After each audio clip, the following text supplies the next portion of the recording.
Friends, welcome to another video in our series, The Ideas of Value, Price and Cost in the Context of Business. I hope you have seen a similar video in the context of investing. In case of investing also, it's very important to understand these three concepts, but of course they are applied very differently there. And I have provided the link in the description box. Do explore that video too. Let me now talk about the same ideas, value, price and cost, in the context of business. Out of these three ideas, two are objective and one, which is value, is subjective. Value is an assessment of how a particular service or product would improve the value creation process of the buyer. In other words, how is it going to benefit the buyer?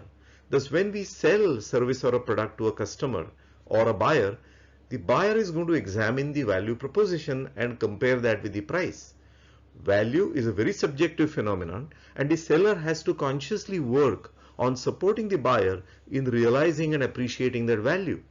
The success of a sales pitch is in fact to help buyer align with the value proposition. Stronger the value proposition and its appreciation, higher is going to be the pricing power for the seller. Price is what is expressed in transaction when goods and services are exchanged.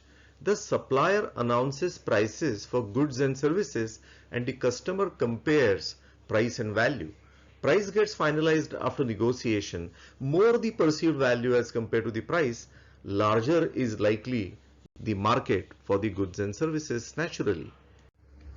Cost is a measure of consumption of resources and is a result of compensation to those who deliver those resources, whether goods or services.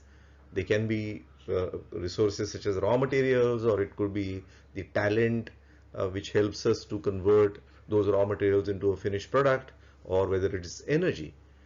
Prices announced by the vendors for those goods and services becomes a cost for the buyer. So what is the price for the vendor becomes the cost for the buyer.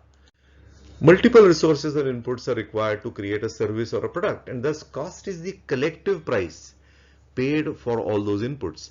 We can thus say cost is about inputs and price is about output. So while cost is the collective price, we can also attribute cost to every specific input.